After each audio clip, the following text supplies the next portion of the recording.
sakusihlwa sibingelele nakuwe mbukeli osibuka ku DTT igama lami nguNoxolo uMamtshali wakwamwali kanti ke mbukeli sibonga namhlanje kusihlwa owethu nje umsebenzi lapha endlini zokusakaza SABC ukuthi sikwethulele indaba zosuku angabe ngisapholisa ke amaseko angivele nje ngikhwele phezulu kwazo naze inohlonze. I remember the doctor saying that we tried all, however, he's no longer. Ufakazi wombuso wesithathu ecaleni lokubulawa kaSenzo Meyiwa uNthabiseng Mugide utshele inkantolo ukuthi waba ngokuqala ukutshelwa iziphathimandla zasesibhedlela ukuthi uMeyiwa akasekho emhlabeni. 3 males succumbed to their injuries on the scene while 2 others sustained gunshot wounds and were taken to hospital for treatment. Basagcwele izinkalo abasola ababili abadubule babulala abantu abathathu eqonqe Eastern Cape izolo ebusuku. Lesi sigameko senzeke emgwaqeni uVictoria eduze nendawo ogezwa kuyo imoto. Going into the next game, we know that it's a crucial game. We need to win. It's a very important game to get us back on our winning streak and getting our confidence high. Yize iguqiswe iSweden emidlalweni wayo wokuqala wendebe yomhlaba ngempela sonto edlule iBanyana isayimisele ngokudlulela esigabeni esilandelayo salomqhudelwano izobhekana ke neArgentina ngolwesihlanu emidlalweni okufanele unqobe na kanjani.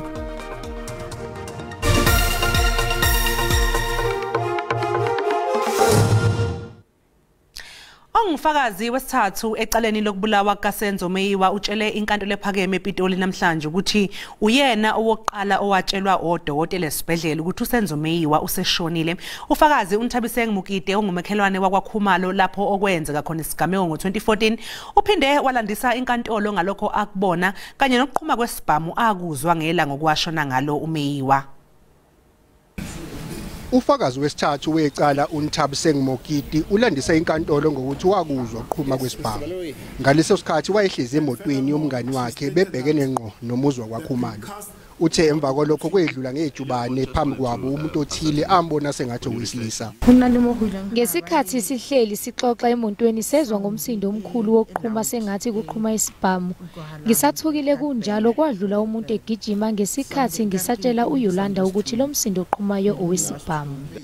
Uphinde watshela inkantolo ukuthi ngesikhathi besabuzana bodwa nomngani wakhe emotweni ngokuthi kwenzakalani kwaphinde kwedlula abanye ababili nabo begijima. Uthe emva kokuphuthuniswa kukaSenzo Meyiwa esibhedlela wabe eselandela ngemuva nalapho afika atshelwa khona kuqala ukuthi uSenzo useshonile. Ke hopola Dr. Are relikile ka hohle empa o hlokahetse ha sa le. Icala liyaqhubeka nakusasa. Amaphoyisa ase-Eastern Cape athungatha abasolwa abadubule babulala abantu abathathu eqonqa izolo ebusuku kulimale nabanye ababili kulesi sigameko. Seqonqa lusothukile sesisehlo senzekileyo namagazi wamaxhoba asabonwa ngabo bagqithayo kwindawo yesehlo. Kukwakho noloyiko nanjengoko abahlali khange bafune ukuphefumla ngesisehlo konondaba. 3 males succumbed to their injuries on the scene, while 2 others sustained gunshot wounds and were taken to hospital for treatment. The motive for the shooting is under investigation and no suspects have been arrested. The victims are aged between 30 and 38 years old. Amaxhoba amabini asindileyo asesesibhedlele abakwantsasana bamemelela nabani nawo onobani nkcukacha sehlo aze ngaphambili abungile yankisi kwiindaba zeSABC eqonqe. Idolobha laseGoli lithi seliqalile uhlelo lokumemezela ukuqhuma okwenzeka edolobheni njengenhlekelele. Izikhulu zedolobha zithi zizokwazi ukuthi zibone ukuthi ungakanani umonakalo wenzekile kungqalazizinda kanye nje nanokuthi ke kuzodinga ngamalini ukulungisa. Ngana isonto namhlanje kwaba khona ukuqhuma okwenzeka emgwaqeni uLilian Ngoyi nekwashona khona umuntu oyedwa okalimala abangama-48. Idolobha ke liqinisekisa ukuthi lokhu kuqhuma kwenziwa igesini. Uphenyo mayelana nembangela yokuqhuma lusaqhubeka. As we've indicated yesterday, City Power has restored. Joburg Water restored the sewer lines. They will be restoring water today. We had a technical glitch there, whereby at the time of when the incident took place, some of the water infrastructure diagonally on the T-pieces of the main line was damaged, and they had to be innovative to come up with some horseshoe connection in order for them to do that. They're attending to it now. Usulungisiwe ke ugesi ezindaweni ebezingenawo kubalwa iBank City, Pritchard, Loveday kanye nezinye izindawo ezakhelele ndawo. Izinhlelo ke zikhona manje ukulungisa umonakalo odalekile. Now that we have services, what's the next step? And we are now going into the next phase of really saying, how do we design this particular area for either rehabilitation or reconstruction? uBrink uthi manje balungiselela ukulungisa umgwaqo uBree kanti babheke ukuthi umsebenzi wabo ube sezingeni eliphezulu. Umholi we-EFF uJulius Malema uthi akukho kuyoqeda ubudlelwane phakathi kwaleli qembu kanye nezakhamuzi zaseMarikana ngase-Rustenburg eNorthwest. uMalema usho lokhu ngesikhathi i-EFF ibungaza iminyaka eyishumi selokhu yasungulwa.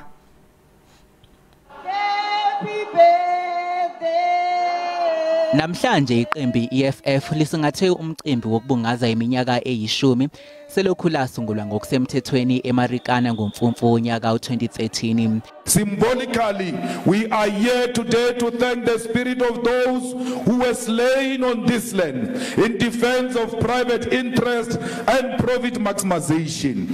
uMalema uthi ngesikhathi bezohlola umonakalo walesibhicongo babengenazo izinhloso zokusungula iqembu lezombusazwe njengoba wayesanda kukhonjwa indlela eqenjini ANC. We were asked by the workers of Marikana, who included Kolani, who's here on stage, to build a political alternative before it even occurred to us that this was necessary. uMalema uqhube wathi akukho ukuyoqashula ifindo lobudlelwane phakathi kwe-EFF kanye nomphakathi waseMarikana. No self-confessed murderer can ever separate Marikana with the EFF. The EFF is Marikana and Marikana is the EFF. Umcimbi wanamhlanje wandulela indumezulu yangomgqibelo esiya kuwo nokulindeleke enkundleni yezemidlalo iFNB. Umbiko usihle Dlamini wezindaba zeSABC. iDA ithi isifake enkantolo impi yayo yokulwa nomthetho obhekele ukuqashwa kwezisebenzi ngokulingana iEmployment Equity Amendment Act. Ngaphezulu kwalokho leli qembu lithi lizochitha lo mthetho uma selibusa ngokubambisana ngemva kokhetho likazwelonke ngonyaka ozayo. Iqela leDA lizijike zablue ezinye izitalato zaseKapa. Eliqela belivakalisa ukungahambelani kwalo nomthetho sihlomelo kamakulinganwe emisebenzini. Phakathi kwezinye izinto lomthetho uvumela umphathiswa wemisebenzi achonge ze aseke umakulinganwe ngamanani kwamanye amabakala oqoqosho. Eliqela liyakukhaba oku. There's absolutely clarity in our mind.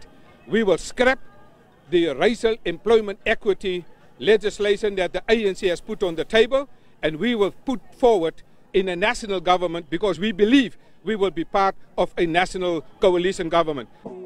Lenza amabango okuba lo mthetho uzakubangela ukulahleka kwamawakawaka emisebenzi. Instead of growing the economy, instead of creating jobs for our people, they introduce race quotas that are going to see 600,000 of our citizens lose their jobs based on nothing other than the color of their skin. Akukho xwebhu lwezikhalazo lunikezelweyo kwingalo yoqulunqo mthetho karhulumente.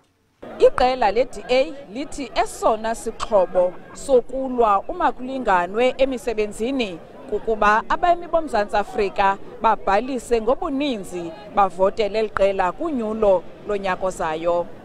Tingilulama Matya wendaba zeSABC eParlamente eKapa. Mbukeli njengamanje sisanje qhu ngapha ngaseyitolo kanti uma ngabe sibuya sokuphathela udaba oluthi You're asking us to nominate 8 candidates, and it is quite obvious the political appointees of the different political parties. Sekumenyezelwe amagama abayisishiyagalombili abazoba ingxenye yenhlolokhono yokuthola umvikelo omphakathi olandelayo nezobanjwa ngasekupheleni kaNcwaba.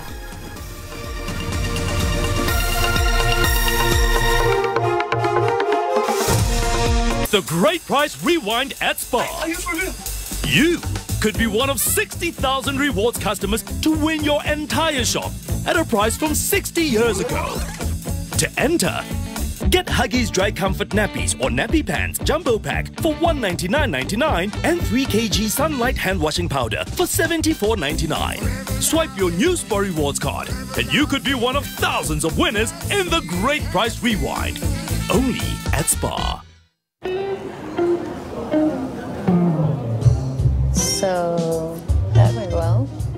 It did. Let me get this. No, let me. I got it. No, come on, let me. Besides, it's only right.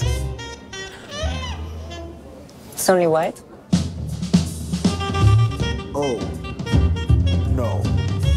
Fine. But only if I can get you one more double malt. It's only right. Enjoy responsibly, not for persons under the age of 18. When we quoted Alan just 554 Rand a month on his 2022 Nissan Magnite, he was sold. Giving Asanda a great premium on his Ranger was the goal. And at just 759 Rand a month, we nailed it. When we gave Monica a great premium on her BMW 320i, we became her new best friend. SMS SAVE to 44496 now and see how little you could pay.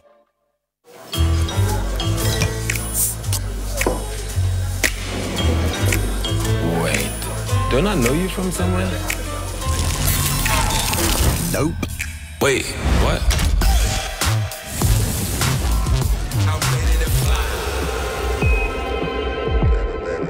Wait, what? Why the long face? I was taken for a ride. Enjoy responsibly. Not for persons under the age of 18. Your favorite show doesn't have to end here. Rewatch, record, or catch up anytime, anywhere. Sesifikile with SABC Plus. Mabhokobhoko sekunye nani sisonke siyawamkela lo mcelimngeni kwakhona kaloku idabi lenu lelethu kodwa ubungangamsha bethu busikhokhelele kweli zinga sikulo awusoze usongamele isizwe esithi ufayayo madela kufa. The Springboks, champions of the world. Enjoy responsibly, not for persons under the age of 18.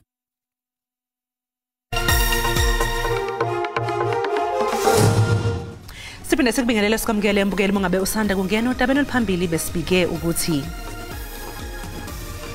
ufakazi wombuso wesithathu ecaleni lokubulawa kaSenzo Meyiwa uNthabiseng Mugidi utshela inkantolo ukuthi waba ngokuqala ukutshela noma ukutshelwa yiphathimandla zasesibhedlela ukuthi uMeyiwa akasekho emhlabeni.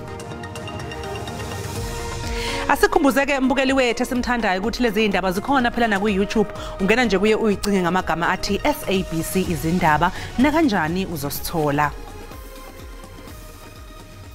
Uphiko lo makadebona beNC luzobamba ingqungquthela yalo yokhetha ubuholo obusha bukazwelonke kuleli sonto. Obengumholi walolu phiko uSnuki Zikalala kanye noThoni Yengeni yibona bobabili ke okubhekwe ukuthi babe sembangweni wesikhundla sokuholi ANC Veterans League emva kwengqungquthela. Oba uphiko lwezingwevu ze-ANC luzobamba ingqungquthela yokukhetha ubuholi ngalempela sonto okubhekwe kakhulu ukuthi ubani ozohola lolu phiko lomakade bona phakathi kuSnuki Zikalala kanye noThoni Yengeni uma ezokwazi ukuthola izinombolo ezenele.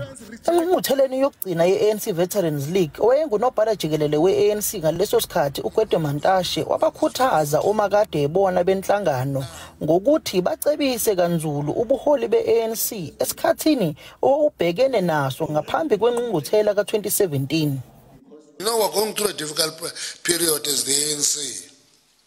One of the things that we're missing when we go through this difficult period is veterans who can walk into a meeting of the officials and say,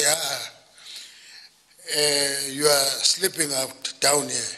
Don't do it this way. We think if you continue this way, you're going to be in trouble. Unobhala jikelele we-ANC ufikile Mbalula uthi konke sekume ngomumo ngengqungquthela. No, ayizuba ne problem le kaPutsnuki. No, ayizusilalisa leyo. Ndizawulala today. Le conference kaPutsnuki izawuhlala kamani. Yeah, there's no problem. Ayathanda ucontestana la maqheko but ayakalimeleka quick. Umengameli we-ANC uCyril Ramaphosa ubonakala sengathi uthola konke ukwesekwa uphiko lomakade ebona nophiko labesifazane kanjalo nophiko lentsha obusanda bukhetha ubuholi obusha. Ngingusamkele Maseko ngibikela izindaba ze-SABC eGoli. Sekumenyezelwe amagama abayishakalombili abazoba ingxenye yenhlolokhono yokuthola umvikelo omphakathi olandelayo nezobanjwa ngasekupheleni kaNcwaba. Ayishakalombili amagama abantu abasodlweni lokuhlolelwe sokuba ngumvikelo omphakathi. Uma bonke bephumelele ekuhlolweni bazobizelwa inhlolokhono eParliamente. Kulaba abayishakalombili abaqokiwe kubalwa kuba umbango olukhayimani ophakanyiswe ngabahlanu ekomidini, uAdvocate Zidiso Dibanyane naye ophakanyiswe ngabahlanu, uAdvocate Lynn Murray ophakanyiswe ngabane, yibamba lomvikelo omphakathi uAdvocate Kholeka Caleka naye ungene ngabane, uAdvocate Oliver Jones ophakanyiswe ngabathathu, uAdvocate Nzewa naye uphakanyiswe ngabathathu, kube yiManju Johanna Didwaba ophakanyiswe ngababili kanye noSolwazi uBoyitumelo Muyisinyane naye uphakanyiswe ngababili. Akuwona wonke amaqembu aculisekile ngendlela okuhlelwe ngayo. You're asking us to nominate 8 candidates, and it is quite obvious that those will be political appointees of the different political parties. I-IFP ayizange ihambisane nalolu hlelo lokuqoka abantu. Not a single person here was wanted by Dinkata. First time I'm seeing them. And whoever I'm going to propose here is on the basis of going through their interviews, their motivation, and whoever has contributed. And that is it. Ngoko hlelo lweParliament, inhlolokhono izothatha izinsuku ezimbili ngasekupheleni kaNcwaba. Ikomiti lizobe selinquma ngalokhu bese liphakamisa igama esishaya umthetho sikazwelonke. Ungqongqoshe wamaphoyisa ubheka icele kanye nongqongqoshe abangaphansi kwethimba elibhekele zokuphepha bazobheka amasu okulwa nobugebengu esifundeni iOR Tambo eEastern Cape. Ucele ubekhuluma engxoxweni Eastern Cape Development Indaba ebeyibanjwe eMthatha. Osomashishini inkokheli zomthonyama abenkonzo zemva bangemva nemibutho ezimeleyo yabucala badibanise inhloko apha bavakalisa izikhalazo zabo ngokuqotsela kolwaphulo mthetho oluthe qolu kwenyuka kummandla waseMthatha. Yona inhle for abantu bathethe baqhubeleke phambili, kodwa umdla wami ukubona kusenzeka ngoba ilizwe lehlile liphansi kakhulu. Njengoba sigqiba apha kuzawubulwa abantu abathandathu apha eMthatha. Njeba ndithilo nalabo enhlanganisweni 42 murders zenziwa akabikho umuntu obanjwa. Umphathiswa ubheka icele ukuthi uzomema onke amasebe achaphazelekayo ekulwisaneni nolwaphulo mthetho kwelizwe loMzantsi Afrika nalapho bazojonga indlela zokulwisana nolwaphulo mthetho eMthatha. Siyavuma ukuthi umhlangano onjalo uzofanele ube khona. Siyavuma futhi ukuthi kuzofanele sisheshise ikhathi kungathathi isikhathi eside nokuthi ke esibhekene namaphoyisa ezikhalo sivumela ukuthi sokwazi ukuthi siyilungise. Siyathemba into kokuba uzawuza ke ngoku nalezi ministers security cluster sesikeze nabe trade and industry no small business kuzojongwa holistically lo mcimbi wale crime because obunye wabo bangelwa kuba abantu abaphangele. Le ndibano zodibanisa bonke abaphathiswa abajongene ne-security cluster izawubanjelwa kwalapha eMthatha kwiiveki ezingephi. Inkululeko Nyembezi wendaba ze-SABC eMthatha. Kutholane phezulu amaphoyisa kanye nezisebenzi zomasipala eTshwane engaphansi kwenyunyana yezisebenzi iSAMU ngesikhathi izivuka umbhejazana ngaphandle kwamahhovisi kamasipala eTshwane House. Lo mbhikisho uqale kucace ibha ukuthi amalungu abukela phansi ubuholi bawo njengoba ebeshisa ngisho nezimpahla ezinophawu lwenyunyana. Lababhikishi basola ubuholi beSAMU eTshwane ngokudayisa izisebenzi kanye nokusebenzisana neziphathimandla zomasipala. They have drinked us, because of the memorandum. They do nothing. Memorandum. No, and they must know that next year there is a national elections.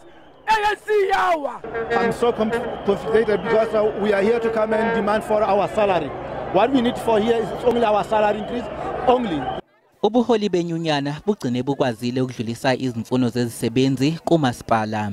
Umkhandlu waseTshwane awufuna ukukhokhela abasebenzi increase yabo. Thina siyazi ukuthi bangayikhokhela le mali uma bethanda, kodwa bamosha imali bakhokhela uAkhile ufanele ukuthi enze asset management akakwenzanga lokho. Lo Akhile bamkhokhela 500 million, uEltron bamkhokhele 700 million.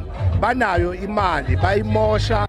Ngenxa yokushuba kwesimo, imeya yaseTshwane ayikwazanga ukwamukela uhlu lwezikhalo kanti namaphoyisa omkhandlu dolobha akatholakalanga ukuphendula.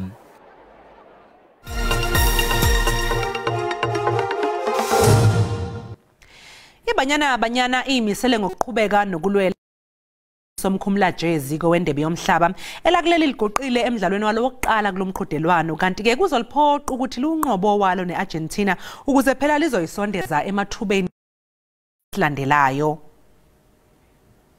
Ibanyana yakwazi okumele ikwenze emidlalweni yayo emibili esele esigaba samaqoqo uma ifuna ukudlulela esigabeni esilandelayo kwendebe yomhlaba. Okokuqala nje kuzofanele iguqise iArgentina ngaphambi kokuyilungiselela umdlalo wayo neItaly.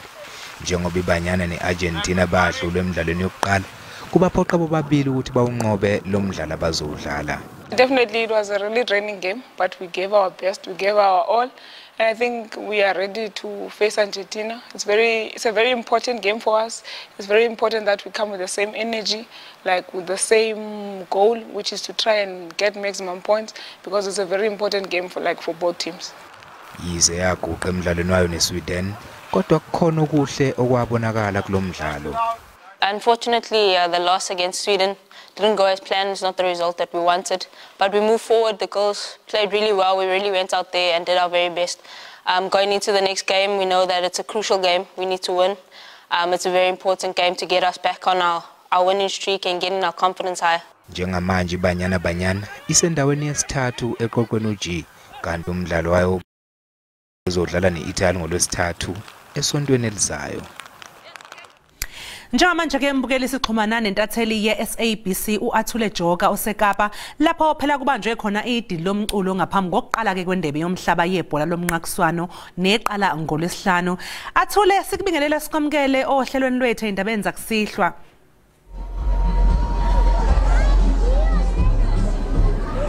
Ndingakuxelela ke nditsho ndithi kulugqobo lolonwabo abantu baseKapa baphumile ngobuninzi babo le ndawo sikuwe izaba yi-fan park abo bangakwazi ukuthenga amatikiti bazawuthi baze apha bazohlala neentsapho zabo neefemeli zabo nabahlobo babo khona ukuze bakwazi ukonwabela imidlalo kwakunye nemibhiyozo ezabe ikhona apha le ndawo kuzobakho imiboniso kuzabe kukho nemidlalo ezaba khona lapha kuzabe kukho namabhaso azawuthi awinwe abantu bafikele ke apha abadlali abasakhulayo be-netball nabo balapha namhlanje bezozonwabisa imvumi bezilapha uSimi uke waperforma watsho ingoma zambini zanhlanu enwabisa abantu abalapha ukungoku nje abantu balindele uNasty C azame ngaphezulu kodwa ke ndinabo abadlali benetball abasakhulayo nisiva njani namhlanje siva sonwabile nisukaphi sinasixo Milan niyayidlala netball ubani ezawina le World Cup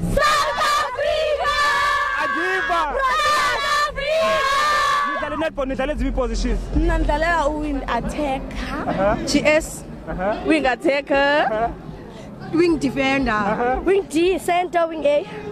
Nonwabile? Sonwabile!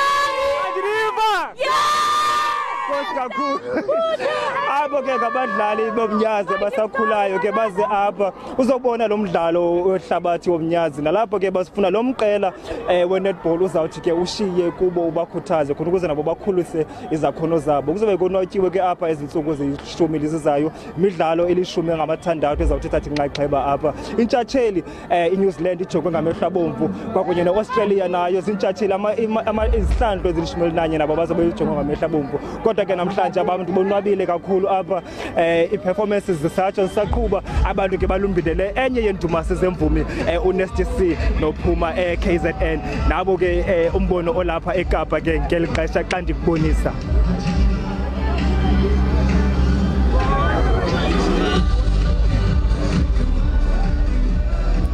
Awukwazi kwajabulisa ukubona ukuthi abantu baphume ngobuningi babo futhi kubuya kumnandi lapha eKapa. Siyanxenxa sonke ke eNingizimu Afrika ukuthi ke sisupport amantombazane ethu lapha eNetball azobe edlala. Njengamanje kanje ake sithi qu 8 lokho umhlahlo wesimo sezulu uzolandela ngemva kwekhefu kanye noThini bakwantshiza.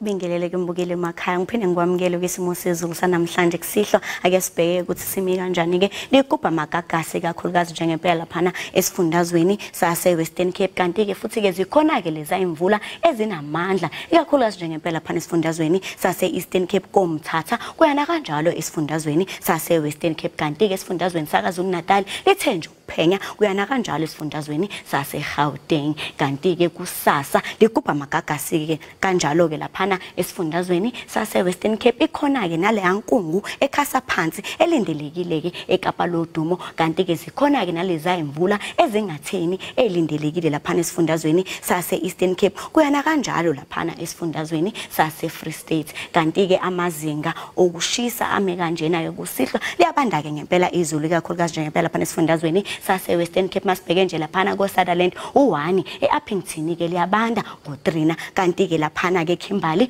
u6 eGoli eSoweto kwaNdonga ziyaduma liyakubuza ukuthi ngubongaki ngo6 thanda ukuthi lipholeke koMusina ngo12 eEmelo liyabanda ngo4 eMgungundlovu liyabanda ngo7 eLady Smith liyabanda ngo6 kanti lithanda ukuthi nje lipholeke kwaNongoma Olundi kuyana kanjalo laphana ke koNanda kanti ke masibheke nje eMthatha liyabanda ngo9 eEast London u12 eGqeberha u12 kanti ke eGeorge u6 kanti ke masibheke kusasa amazinga okushisa ami kanjena lisabanda ke laphana ke isifundazweni sase Western Cape koKapa lodumo singalindela nje u16 kanti ke Appington u23 eKimberley u21 eGoli eSoweto u21 lithanda ukuthi nje lifudumaleke eMusina ngo23 masibheke nje laphana esifundazweni sakaZulu Natal eThekwini eClermont kwaMashu eMlazi u24 eEast London u19 kanti 20 ngisibeka lapho ke isimo sezulu sanamhlanje kusihlwa mina ke ngiyintombi kaMadlamini ulangelihle ngoba libalele ngithi konke kufeziwe.